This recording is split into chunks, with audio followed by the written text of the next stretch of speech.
Hello YouTube, it's Mark from SpendingWages here.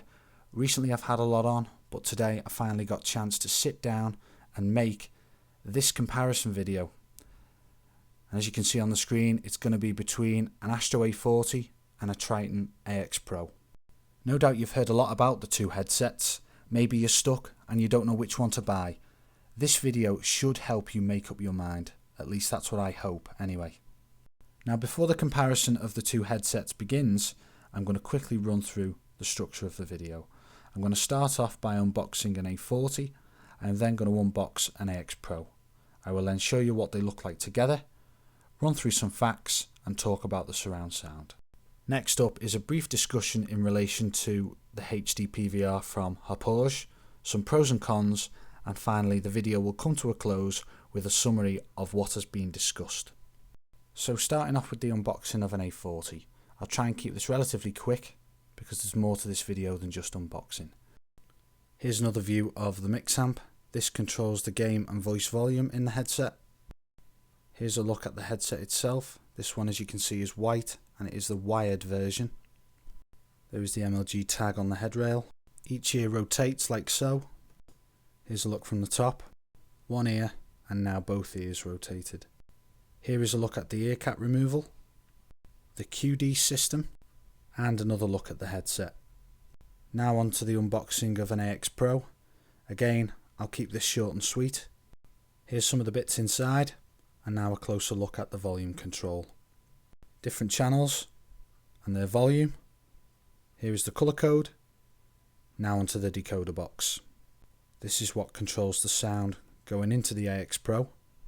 Here's a few more views of the decoder box. Now onto the headset itself.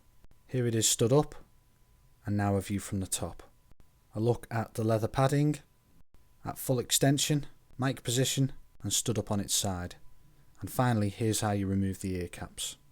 Right, now onto both headsets together. Straight away you can see that there is a difference in size. The A40 ear cable is much shorter than the AX Pro ear cable. We know that both ear caps can be removed on each headset. Here's a look at the headsets from the side and when they are laid down. Here are the two different head rails, similar in size, both with branding. Both audio devices side by side. A pile of cables and other bits for each headset. And finally right back to their respective boxes. Now onto a few facts about each headset. Straight away you will notice a difference in price. It does not matter where you are in the world, the A40 will come across more expensive than the AX Pro. Moving on down the chart, both transfer audio using a digital optical cable. The A40 supports Dolby Digital 7.1 and the AX Pro supports Dolby Digital 5.1. A small difference in weight and also mic length. The A40 is USB powered and the AX Pro is mains powered. The A40 has 5 working parts and the AX Pro 6 working parts. The AX Pro has a leather pad option and can extend the head rail above each ear cap by 3.3 centimeters.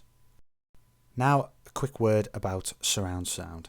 As you can see, surround sound enriches the quality of an audio source via additional, discrete speakers and so goes beyond the 2-channel stereo experience of the past.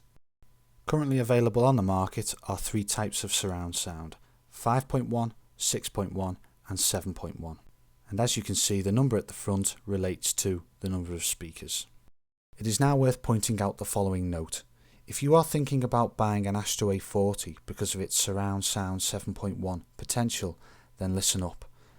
Consoles such as the PS3 and the Xbox 360 do not support surround sound 7.1. Technically, a digital optical cable can support surround sound 7.1, but that is useless if the device on the end of the cable cannot.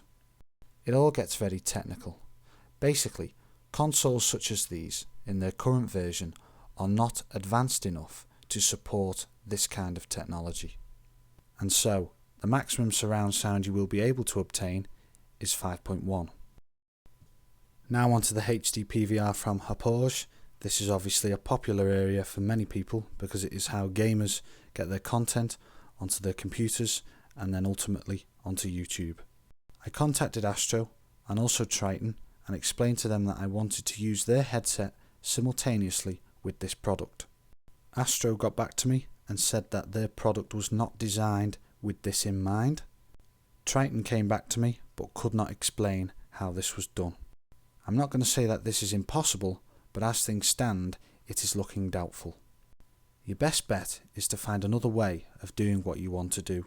For example, if you are trying to do a live commentary, other alternatives include the use of Skype and also a dedicated microphone. I'm guessing that the next version of the HD PVR and also the headsets themselves, whenever they may come about, will make recording gameplay audio and sound, voice, etc. a lot easier. Nearly done for those of you that are still awake. I'm now going to talk about the pros and cons that I have found with each headset.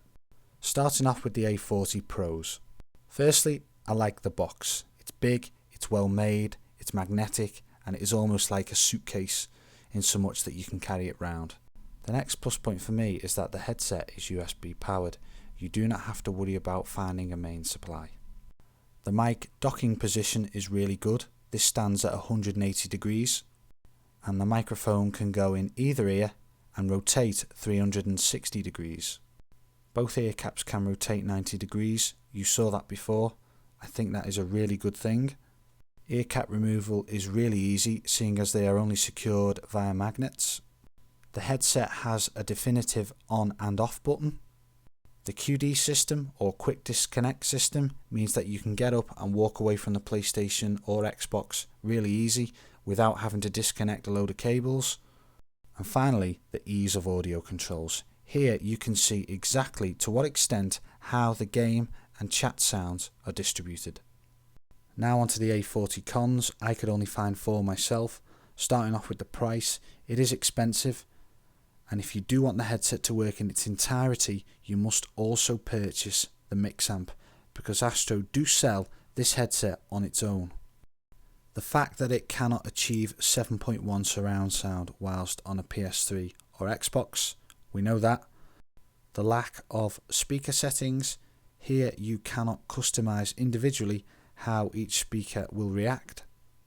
And the last A40 con is that it does not come with leather material padding, only the velour. Now onto the AX Pro Pros, not as many as the A40 unfortunately. I like the way that you can individually customize how each speaker reacts in the headset. The volume control is a quality bit of kit. I like the leather padding option, and the headset is big, strong and very robust. Now onto the AX Pro cons. I managed to find a few more here than I did with the A40. Starting off, I do not like the way the headset is mains powered. This means that straight away I've got to worry about finding an additional socket in a room that does not have many spare sockets. Part of the reason for the power requirement is that the Tritton logos on the left and right ear cap light up orange. To me, this is an unnecessary feature.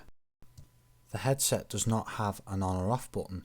When the power is connected, it rushes straight into the headset. Some of the connections use 9 pins. I can tell you now that I absolutely hate this type of connection, partly because if you do not line these up exactly right, you will cause irreversible damage. These connections can be quite tight, so when you think it is just stuck, it may in actual fact be not lined up correctly, and as you push, you will damage the pins. Huge care must be taken with this.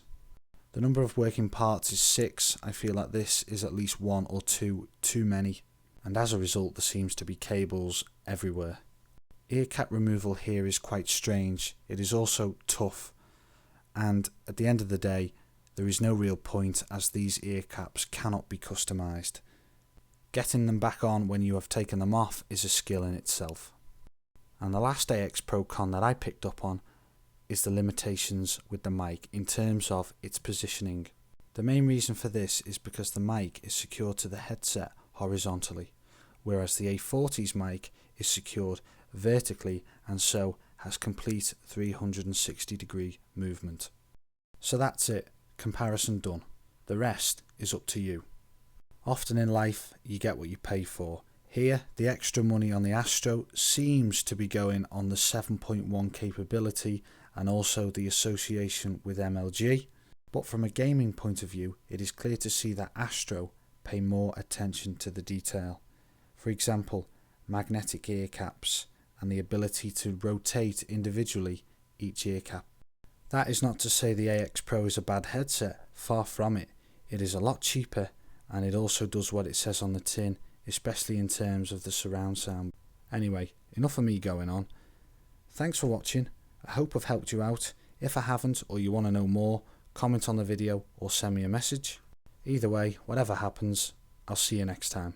Take care.